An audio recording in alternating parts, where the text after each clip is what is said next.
How's it going? Good, thank you, mate. Let me say welcome one and all to In Focus Out of Touch. Welcome to IFOT, everyone. The podcast where just failing filmmakers just ramble on for 45 minutes a week. Just complain about life, really. Yeah, pretty much. Mate, I've got something to complain about.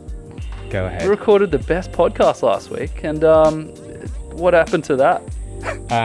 You know what? I this is kind of ironic because we were talking the episode before last.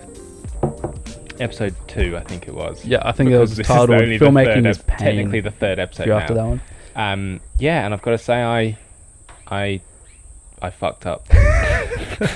Mate, that happens to the best of us. Unfortunately, I was... certainly happens when I don't spend the right amount of time prepping gear.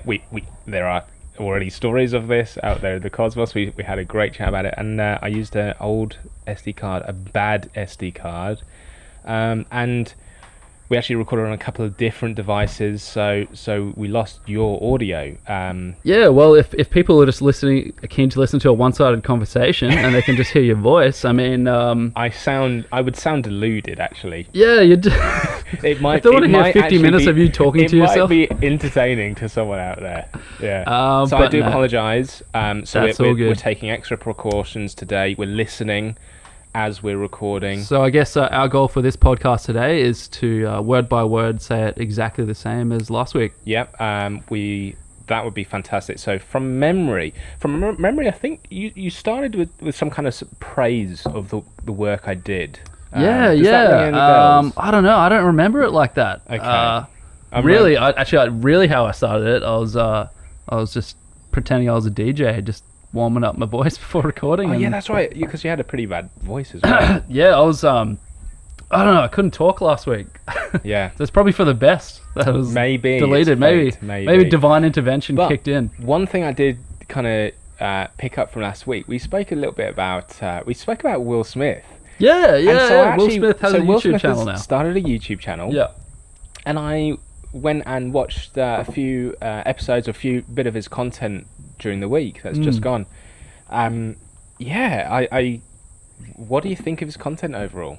Honestly, man, since last week I haven't caught up on what he's done, but his content so far, the couple videos I have watched, he's getting there. He's like, there's definitely like a style of making videos on YouTube, right? Like the vlogger, talking to a camera, like pretending, like getting that personal feel, and sort of, like trying to shock the audience by just doing different things and, being silly. So he had his personal trainer actually just following around filming him. So it's someone that's already...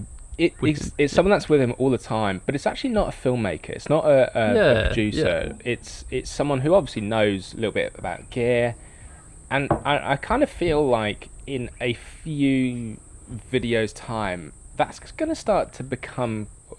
feel a little bit more natural, because right now he's still working out the kind of content he wants to make. Do you reckon the gear will get so good that like there's going to be a time, like, doesn't matter, you can give the camera to a baby and it'll look like it's shot by like the best cinematographer? It has to. Like there's these things. Have you heard of a light field camera? Oh yeah, the thing where you can choose focus like in post after the fact. Yeah, and that's just stills though, right? Is it? Well, or is it video? I think at NAB a couple of years ago, maybe even longer ago. I'm not 100%, but the company that made this little stills camera where you could take a picture. It was like this little cube thing. You took a picture, loaded it into computer, and then you can literally click where the focus. Yeah, the last thing I heard from the company Lytro. Lytro, that's it. Lytro? So they made a moving movie camera version of that. It was ginormous. It was like 5 times the size of a TV broadcast in studio camera. It was ginormous, but apparently with these little sensors that it could kind of create its own little virtual world, so it could measure depth very, very easily. Mm-hmm. So you could actually film something, pick that you wanted to focus on this character who's maybe talking, and then maybe they reference something else in the room, and you're like, what was that? So you change the focus. Damn, like the amount of data that would be going through computer. So it would be capturing every plane of focus simultaneously, right? Yeah, I don't know how it works. Maybe some tech geek out there. I think like it's help us. But I honestly can't see that happening for anything serious. But like things like maybe even like documentary production where I don't know, like one day down the track the technology gets good enough that you can get it small enough and like record on hard drives that can like fit everything. Yeah, documentary production where obviously a lot of the creation of the film goes in post, right? Yeah. So if you're filming, I don't know, like just if you've got a single cam filming a couple people talking, right, you can choose that focus. Like you do like focus pulls between people and it's an interactive. So you get. I think that's really. I think that's the way it will go. VR eventually will actually be probably accepted by a lot of people and be cheap enough that anyone can kind of buy it. Here's a question. What's your opinion on like how like there's like Amazon Alexa and Google Home? What's your view on just like voice commands in controlling tech into the future? That's where I think it'll become I think it'll almost be stream of consciousness level content creation, because things will be listening and watching all the time.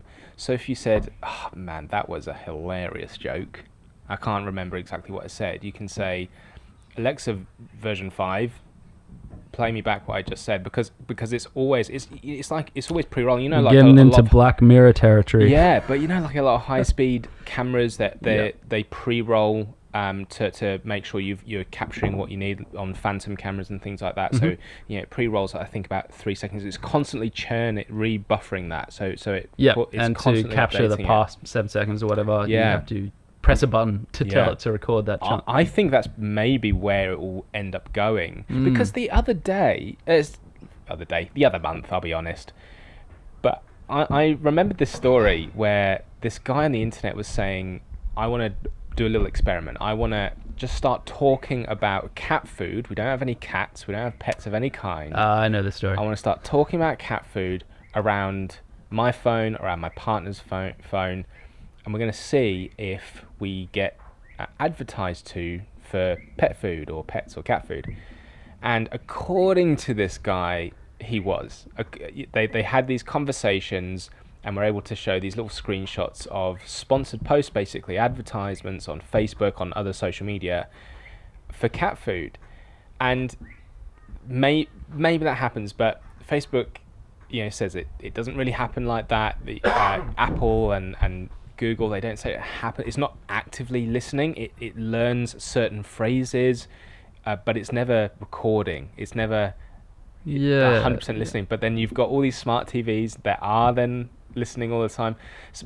But weirdly, I can't even remember what I was actually talking about, but I was talking about something with my partner recently, and we mentioned it maybe 3 or 4 times in the period of a couple of days, and I kid you not, I saw a sponsored ad for it in Facebook the next day, and I'm actually struggling to remember what specifically was. Well, there's a couple months before. I've never browsed it on the internet, because I don't know, like there's a chance you could have been searching for things similar to that thing, or like we spend so much time on the internet. I don't know, like I feel Facebook, it records things you don't even know what it's recording. It'll record how long you look at a picture for, or like how long it takes you to read a post, or how long it takes you to scroll down. So you might be like scrolling down, you're looking at pictures of cats or something. I don't know. And then it shows you cat food.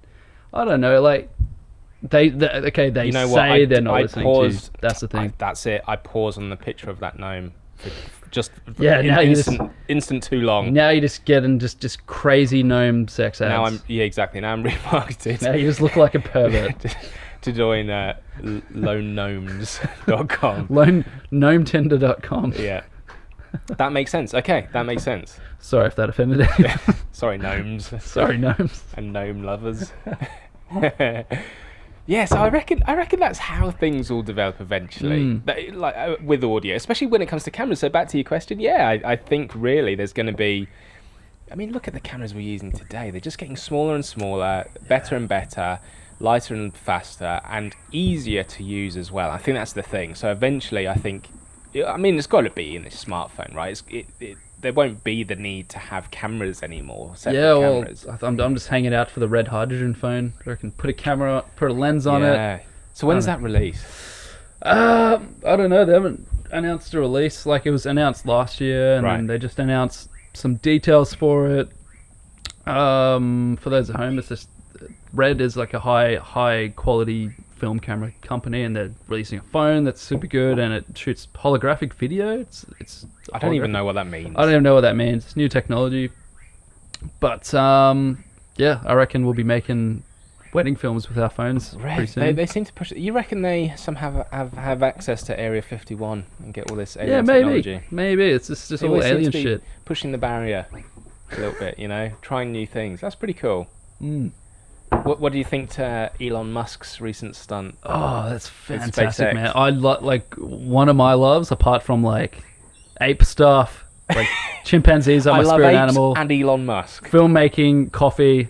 I love space stuff. Like space stuff is so you're my a space shit. aficionado. Okay, so you must love 2001: Space Odyssey, which features both apes and space. Yes, fucking great movie. By the way. Anyway, back to like Elon Musk. Dude, yeah, that's awesome. Like, it's crazy seeing those photos with the car of the Earth in the background. Like, that was you look really at it, cool. you're like, that is not real. That's fucking fake. But like, no, it's legit. Like, I've seen the live stream. How did you? Yeah, so I was going to ask, how did you actually come across the content? Did you watch it after the fact, or it was live stream? Well, I knew it was happening. I knew he was sending a car, and I knew his Falcon Heavy was going up soon. I don't know when. See, I had no idea. I open up Facebook, and about 5 media outlets all have the same live feed, and I was like, I saw. Is this fake? Before I didn't know they were gonna like have the car exposed to the space. Yeah, that was I didn't know they were gonna do that. So I found out about that through memes I saw on Instagram. Really? Yeah. There was like one meme just like, I can't remember the exact wording, and I'm just absolutely butchering this. It's like, how do you hide your like dead side chick? Like, just leave it in like your boot and just like send it off into space. It's just like a picture of send it to Mars. Yes. So that's what Elon Musk did.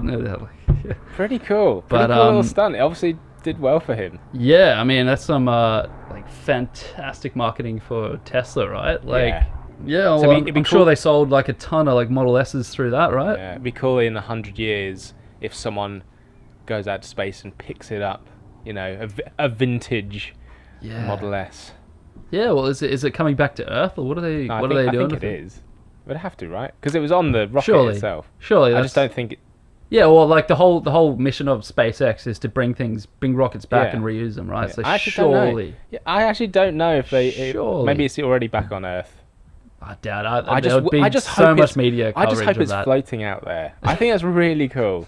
Just constantly playing David Bowie on loop. Yeah. Anyway, man, like, how's your week been? What's that? Mate, week has been good. Week has been good. Because we have. I probably mention every time I see you. I have a baby now. I'm a dad, and one of the things when you have a baby, and I feel like such a dick for like as if I can judge people who say, oh, I'm so busy, and I'm one of those who goes, haha, wait, you have a baby. I hate those people. So but one thing that is a bit difficult is both myself and Kylie, my partner, we both have separate businesses, so we're trying to obviously keep them growing. So with just the two of us looking after babies, it's been hard to go, this time's for Nick, this time's for Kylie, this time's for Nick, this time's for Kylie. So for the last couple of weeks, we've been kind of trying a new baby care system, which is basically half the week Kylie looks after the baby, half the week I look after the baby, and it's working well. This week I felt I was really productive. No shoots this week. Again, a lot of but a lot more time to kind of do the other things I need to do for the business, bring my tax and accounting up to date, all the things that takes time. Yeah, I did my best this week. Good man. I'm in the process of doing the old BAS. Gave the ATO a lot of money. Oh, that's good. That's good for you, man. It's also good and painful at the same time. I think maybe this time the ATO might owe me money. Oh, that's good. Yeah. Or is it? An extra $7. Yeah. So but I'm an author now. I wrote an ebook. Really? You wrote? No. Doesn't that make me an author? I don't know. It depends on what the ebook I write is. blog posts for my website. Doesn't that make me an author? I write texts on my phone. Doesn't that make me an author? Oh, well, that's to be seen. But I wrote an ebook. Really? It's I haven't heard probably about this. very rubbish. What's it about? So my ebook is for my video business, which is called Picture House Collective. But as one of because right now I've kind of been in this quite a time. I've kind of wanted to make sure that moving ahead, I always have some kind of potential lead, and so someone to always talk to about video production, video marketing.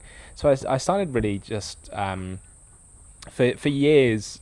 Me and my partner, we've always been across old like sales funnels and marketing funnels and things like that, but we've always kind of poo-pooed them because we've been like, well, social media and referrals. So it's none of this something I've really thought long and hard about, but certainly at the start of the year with 0 clients starting the year, I've been like, well, I've got time. Let's just experiment. So are you going the route of authority author? So now that you've written a book, a little bit of authority, I guess, but actually more than anything, it's a lead magnet. So it's just a way for me to offer this ebook, which just teaches a very basic concept for people in business who have never used video before, or maybe not used it that often, to understand how they can use it. So I think I called it like how to use video to win more clients or something like that. But yeah, is it a fairly long book? How big is it?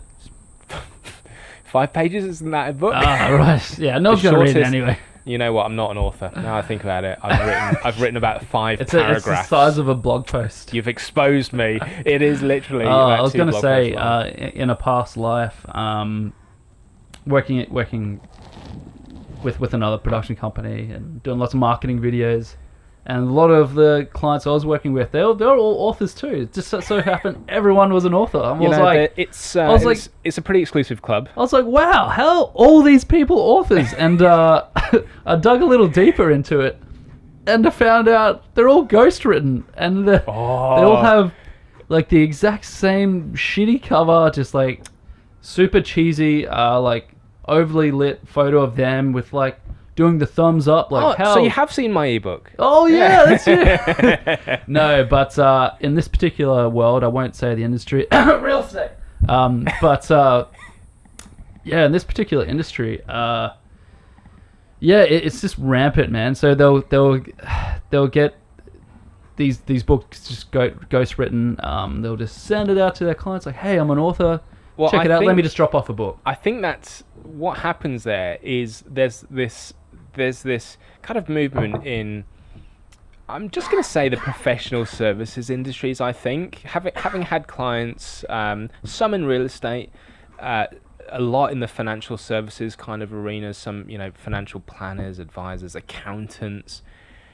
I think in the professional services, even a lawyer I know who I did videos for once, they kind of want to make sure that they are the authority in their industries, and so then that kind of feeds on to getting clients, I guess. So they all end up going with a very popular, won't mention the name, but a very popular kind of program to become a, let me say, important person who can influence other people. If you've ever heard of a program similar to that, and what actually happens is, I was catching up with a mate the other day who is literally signed up to it, and at the end of it, you write a book. That's how you should actually start building your authority. So very smart, I think, it is a smart way to obviously capture some people's info if you want to start contacting them on a regular basis. So that's what I want to do. I just want to, from my business perspective, you get people to say, yeah, I'll give you my email, kind of things, just so I can feed them videos that are going to help them build their business. I mean, it goes to the whole personal branding thing. Like personal branding, I'm an author. I do weekly videos on YouTube, like giving information about this thing. I do podcasts and like spill my thoughts every week for 45 minutes, and because I'm just so important, right? I get to do that. Through the power of the internet. We are both. Everyone's suddenly important. Exactly right. Which is why it's all contrived, right? Exactly. It is, and Yeah. I think this is probably the problem: is that if everyone does that, who then is the authority? You know what I mean? Yeah, How exactly. Do you know? It's I don't know. It's this weird paradox because I get kept up at night thinking about stuff like this. but without the ability to do it. But the thing is, not everyone does it. Wouldn't exist. That's Sean, the thing. if you think about it. Yeah, what if everyone decided to make a podcast about filmmaking, right? I think everyone will make a podcast in general. I think it's already happened. Yeah, We're at the bottom of the barrel of this. With the last. We've missed the gold rush. Yeah. No one wants to hear our thoughts. Especially a podcast about nothing. About two guys just. Yeah, this is just an episode of Seinfeld, just a podcast about nothing. Right? If only it was like an inkling as good as Seinfeld. Do you want to watch Seinfeld after this? Hell, fuck yeah, man! I watch Seinfeld every day, every hour of the day. If I could plug Seinfeld into my brain like Black Mirror, have it running non-stop, mate, that'd be heaven. The life. Hey, so Friends or Seinfeld?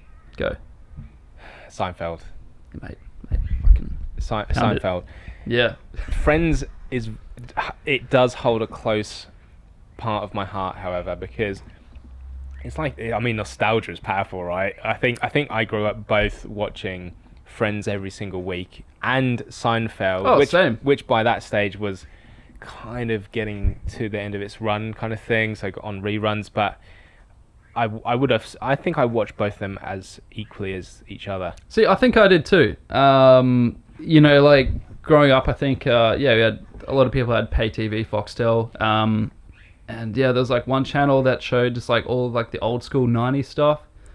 And yeah, they equally played like Seinfeld and Friends, but mate, Seinfeld's where it's at, man. Like if you're not fucking with Seinfeld, George Costanza is my idol. Kramer's my idol. I have trainers. I have what they call sneakers that I think just accidentally are the exact same as George Costanza's. Really? That's awesome. So you gotta get his Gore-Tex jacket. Oh, for winter. And go bald. Or just shave my head in the middle. Yeah, do it. Yeah, and get angry. Well, I'm angry anyway. I'm usually an angry little podgy fat man. So you know what the premise? Halfway there. You know what the low key premise for the actual show is? It's just like that.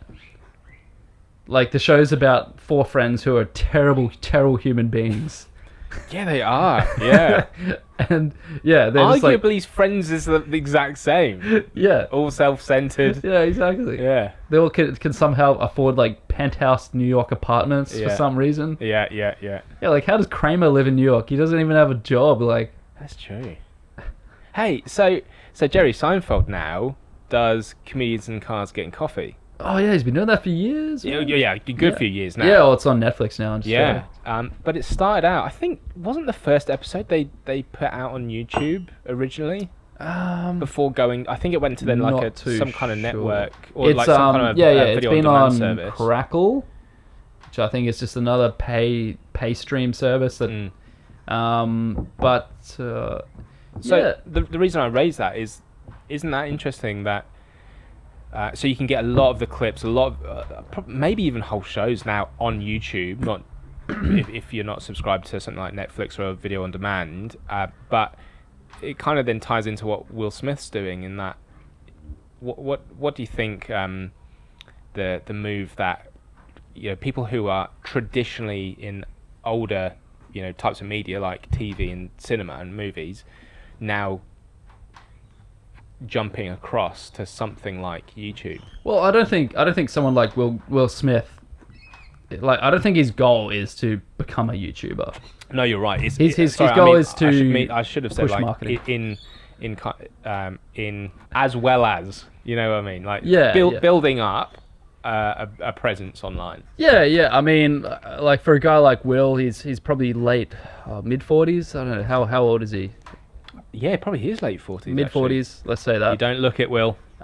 He's still like a young-looking guy, right? But there's a whole generation who didn't grow up on Fresh Prince and Independence Day, So do you reckon that's what the movie is about? Absolutely. So he needs to connect with those like 13, 14, 15, 16-year-olds. Yeah. And like, what better way through the medium of YouTube, where that's all they watch. Yeah. That's literally all teenagers watch is YouTube. Yeah, that's true. So I think it's just a marketing tool to connect with the audience that doesn't really know him too well. Yeah. And it's a marketing tool. Maybe he's doing it for fun. Probably is fun for him as well. But yeah. I know. Like, there's been a few famous people who've started YouTube channels, and then I don't know, like they sort of die off and stop posting. Like the Rock doesn't really post anymore. He went and got cast in every movie ever. Yeah. So he doesn't have time to go on YouTube. I think I was reading this out to you last week. There was like this Instagram meme. It's just like, the year is like 2030. Like, The Rock is in every movie. Like, like you bring your Alexa home and it's The Rock speaking to you. Like, The Rock is everywhere. So recently was the Super Bowl in America, and the Super Bowl is kind of known for having all these incredible ads and commercials by some of the biggest companies in the world, because I read some spots cost up to $2 million just for the spot alone.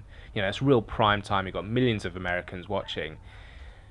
Did you see any of the commercials, any of the ads that came out of the Super Bowl? Yeah, I watched one of the Tide ads saying with the the dude from Stranger Things, like, yeah, this is a Tide ad. And it's like, that was good. Yeah, that was a good ad. That was really good. I watched there's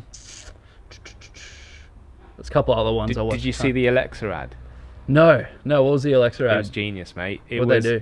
It was no better way than to describe audibly on a podcast than Alexa, a voice activated digital thing. Mate, I'm making no sense today. So the ad itself, though, was about Alexa losing her voice. And so Alexa lost her voice for a little while, and so they had to get all these celebrities. Yeah, I have seen this one. Yeah. It's got like Gordon Ramsay yelling at people and stuff. And I think that was absolutely genius. That was really creative, I think.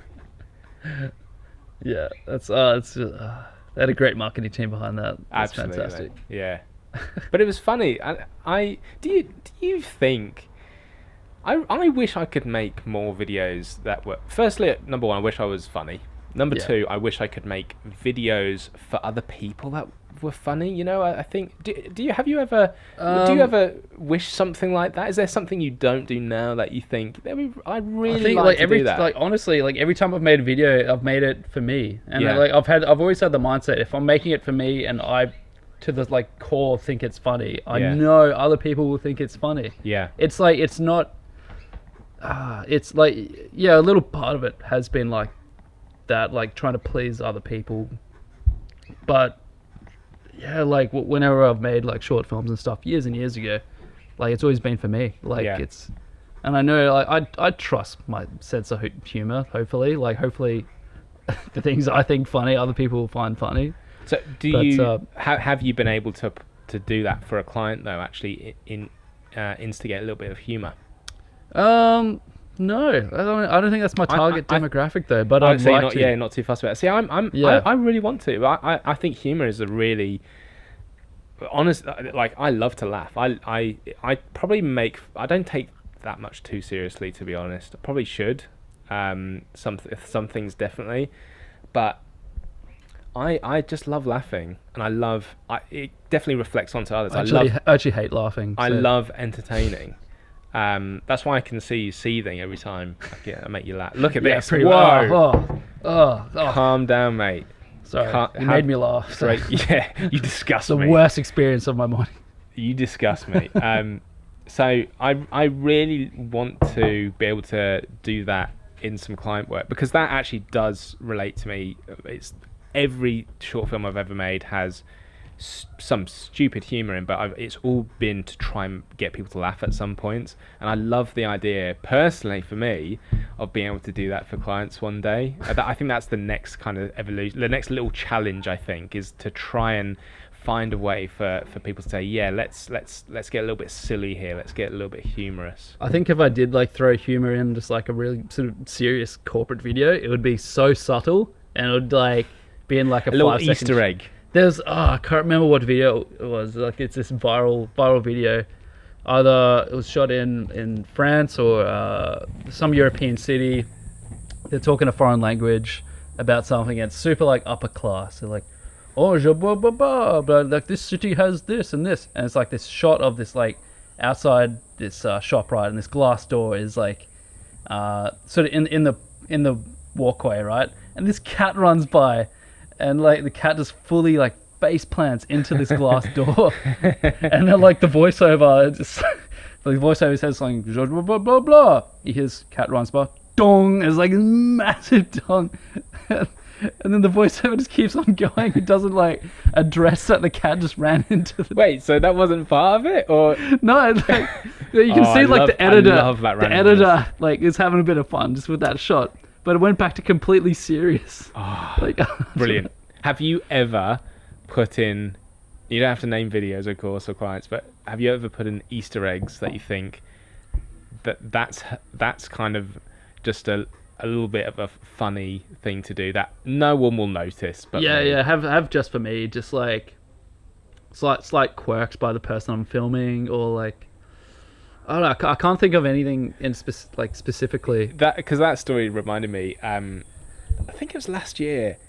I had a client, and we went across a few locations. Over the course of probably a couple of months, just little 2-3 hour sessions to interview a few doctors, and by complete accident we were running behind on our very first interview, and I decided to brighten up the background a little bit, add a little bit more contrast with these gorgeous little LED lights by Aperture called the Amran M9. They're these tiny things, really cheap but really bright, and I used them as some practical lights in the background to light up a couple of things on some desks and stuff like that. And I had to tape them in place. I had to gaffer tape them where they were, and they looked really good in the background. I thought, I'm really happy with this frame. Go and hit record. As you do, you check the frame for anything out of place. Doctors have their ties nice and straight. Hit record, and because there were some dark parts of the frame, it was a little bit of a low-key environment. I had left my roll of gaffer tape in the background, and you'd never know what it was if you're a casual viewer. But I remember in the edit when I was color grading and obviously playing around the levels, I was like, what on earth is that weird round thing?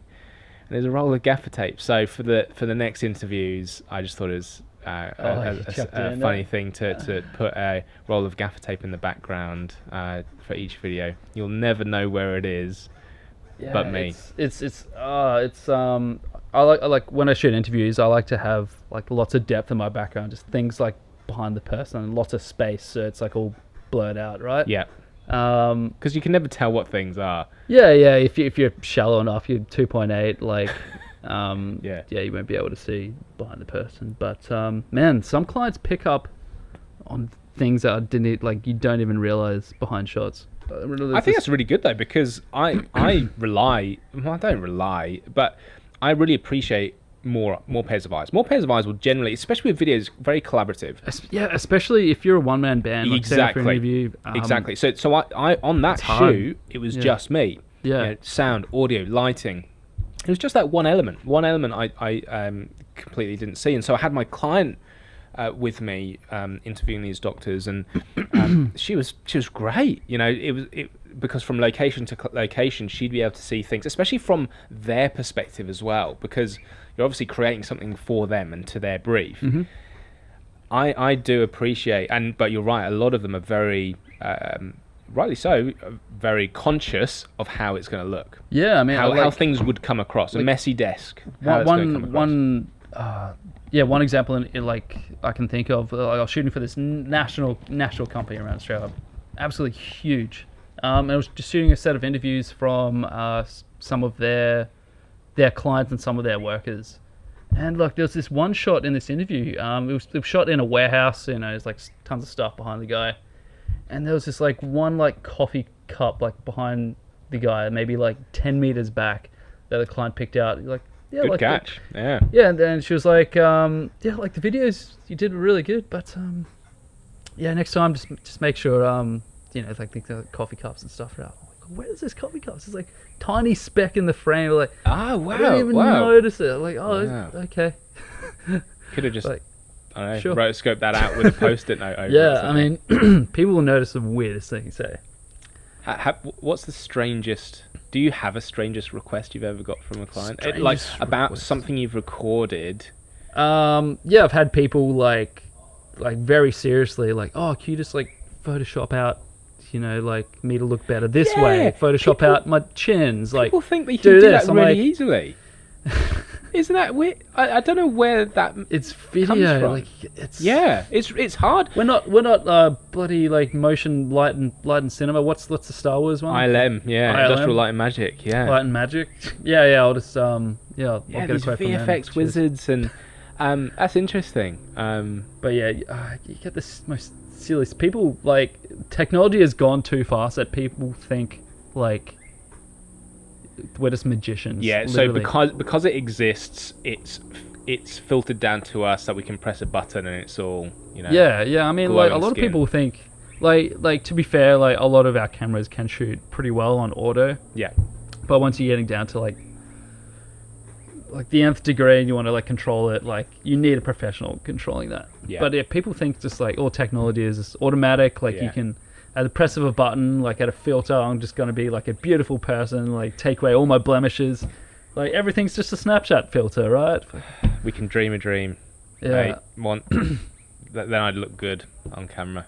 Yeah. If I could do that. Yeah, I got triggered so hard when when you get asked that? Like, no, when like Snapchat filters came out, like, use the dog filter. Like, using the terminology filter, it's like, is it really a filter? I'd consider filter something else. Like, why do people call that a filter? And then there's like the Instagram color grading, like they call those filters. Like, yeah, that's true. It's not a filter. It's just true. Like, can you just call it color grading or like color profile? Like, it's just not cool enough. Sean. I'm sorry, mate. I don't know. I'm sorry. I just got triggered every time. I'm over it now. That's a good point. But anyway, how's your week been, mate? Oh yeah. Enough about you, mate. Bloody hell. We've got 4 minutes left. We've got 4 minutes in this podcast. Alright, I gotta talk like a brace announcer to get through my whole week. No. Sorry, mate. I hogged a bit of that conversation. So the week before last, in the dead podcast that will never see the light of day, I was shooting at a popular bread factory. And yes. Yeah. Tell me about that. Yeah, so I saw lots of garlic bread being made, and it was disgusting. And didn't feel like eating garlic bread. Slimy garlic bread? Yeah, it's just slimy garlic bread on conveyor belts. It was truly filth. So it was being made, so it was very buttery. And it's just like, I love garlic bread. Like, garlic bread is amazing. But for 2 days after that, I was just like, nut. Oh, you need a bit of a detox. So my daily garlic bread consumption was 0 for a couple of days. Your garlic quota. Yeah, I mean, I usually eat like 5 loaves of garlic bread a day, but after that, mate, down to 3. Just 2. Yeah. Oh, look at this. Similar humour. You must be hating life right now. So anyway, like, shooting at a garlic bread factory. So that was cool. Last week I shot at a Pepsi factory. No, really? Yeah. Do they have one in Brisbane? Yeah, there is. Cool. They do more than Pepsi though. They produce nuts and tons all of food. Sorts. All the Pepsi, whatever Pepsi owns they make there. Yeah. Unfortunately, I didn't get to go on the factory floor this time, but I thought that was a fun fact. Shot at a Pepsi factory, but it'd be interesting to shoot in a manufacturing kind of factory like that. What was that? It'd be interesting to like shoot in an environment where you've got. I mean, you did it the week before as well. You know, where you got all these conveyor belts moving. It's an environment I've never actually filmed in. I've shot in a lot of industrial type of environments, a lot of warehouses in the past, but never anything that's geared towards that, either manufacturing or it's really strange. Like, obviously in things. Australia, our regulations are super tight. So you go in there, you got to wear like steel caps, like. I had the stubble I have now, so I had to wear like a beard protector, like a hair protector. Yeah. You like wash your hands like twice before you go in there. They remove your fingerprints. Yeah. Pretty much. Yeah. Like super controlled, and you sort of go in there, people just like packing up boxes and stuff and doing work that robots can't do, but everything else is like all automated, man. That's cool. Yeah, robots everywhere. Future. Automation. Yeah, the future. Wow, that's cool. But yeah, apart from going into factories, I shot a super interesting event around pharmacists. Nice. Yeah, so I totally didn't fall asleep during that. It was fantastic. I made a video. Sorry, just to bring it back to me. Yeah. Sorry, mate. All right, just take my microphone, mate. You know what? Continue. You continue, Sean, because that was very rude of me. That's all I had to say about that. That's very rude. Feel free. Go ahead. I learnt a new phrase this week because I made a little, didn't shoot anything, but I made a little motion graphics package for someone. And it's to do with something called programmatic advertising. Have you ever heard of that? No. What's that? It's the automation again of the buying and selling of ads, like through to digital and traditional media. So you've got all these little robots that basically are looking for markets to position an ad for a client or something like that. Yeah. All these little bots out there going, oh, there's this area in, I don't know, Chile that right now suits your demographic and the ad space is really cheap.